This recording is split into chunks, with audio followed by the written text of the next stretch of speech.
Hare Krishna.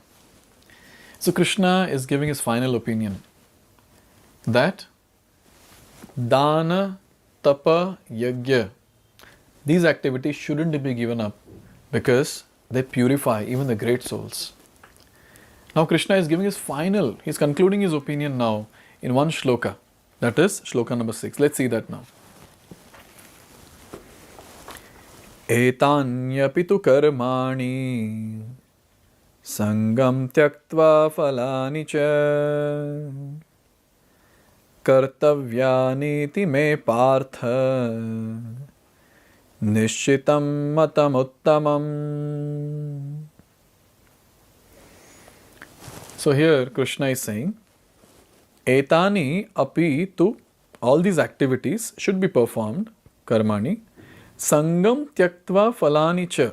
How it should be performed? Sangam tyaktva falani cha, without attachment or expectation of result.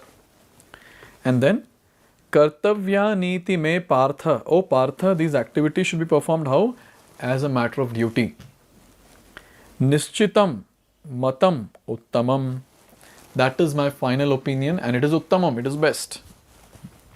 See, till now Krishna was speaking about the activities. Don't give up this activity, that activity, etc. But now Krishna is talking about how those activities should be done. That is spoken here in this particular shloka. See, one thing we have to understand, now this is the basis of all the things that we're discussing, the activities that we do. So activities in itself is not a problem. It's not that we do an activity and that will give us a reaction. It's not about activity. It's about the mood in which the activity is done. If the person is thinking that I am the doer and the results of this activity are mine, such a person will have to face the reaction of those activities. So Krishna here is giving us a very, very important thumb rule of how to perform any activity. And there is no need to give up any activity. So here it is said, although all sacrifices are purifying, one should not expect any result by such performances. In other words, all sacrifices which are meant for material advancement in life should be given up, but sacrifices that purify one's existence and elevate one to spiritual plane should not be stopped. See, there are various activities which might aim at some material result. The person might think that, oh, okay, I would get this particular thing if I do this particular activity materially. So Prabhupada is saying here that why to do those activities? Give it up. But then we should not give up those activities which will help us to get closer to Krishna. All those different activities which are devotional, which will help us to render our devotional service, those activities should not be given up. Because if we give up the devotional activity which will help us to do devotional service, then where is the scope for purification? So it's very important to note that one has to continue doing devotional service. All those activities which are in line with devotional service should be done without thinking that, oh, this particular activity might cause some bondage, that particular activity might cause some bondage. If it is in line with Krishna consciousness, if it is done in a proper mode, it will not cause any bondage. This has to be very clear. So it is said, any service that we do should come through the parampara, through our authority. So when it comes through the authorities, it is a bona fide service that we have got. And when we do that particular activity, there is no question of any bondage, but we will get a lot of spiritual credit which will help us to advance spiritually. Many times people say, devotees ask that, I am doing devotional service, but then I have some desires, spiritual desires. Is it right to have spiritual desires? Is it right to pray for spiritual advancement? And the answer is yes. It is very much correct to pray for spiritual advancement. So, but then we are doing still business. No, it is not business. Why? Business is like I have some interest. I have some interest and the other person has some other interest.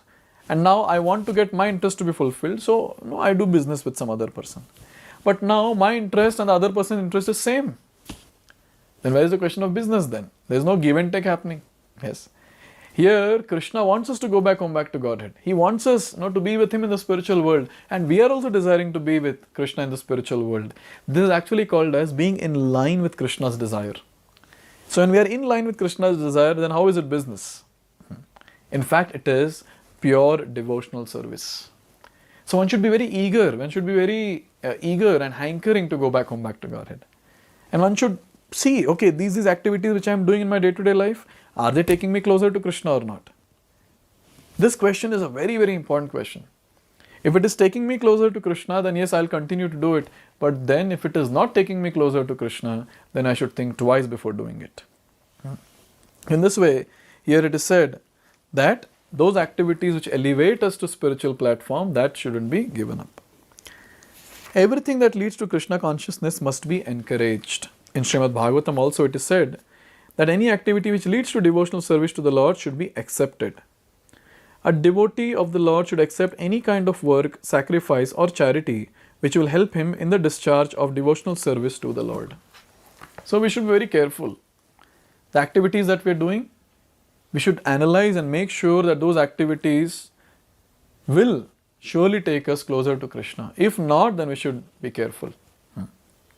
Now by this shloka, what is Krishna trying to tell Arjuna? He is telling that, oh Arjuna, do your duty. Why are you thinking that some reactions will come for this duty? Do it. How? Do it as a matter of duty and not expecting any material returns for the same. So Arjuna, get up and fight. So this is the thing which Krishna has mentioned here in the shloka. And now Krishna is going to start describing Tyaga in three modes: ignorance, passion and goodness. So let's see the Tyaga in tamas or ignorance in the next shloka, in the next video. Hare Krishna. Hare Krishna, Hare Krishna, Krishna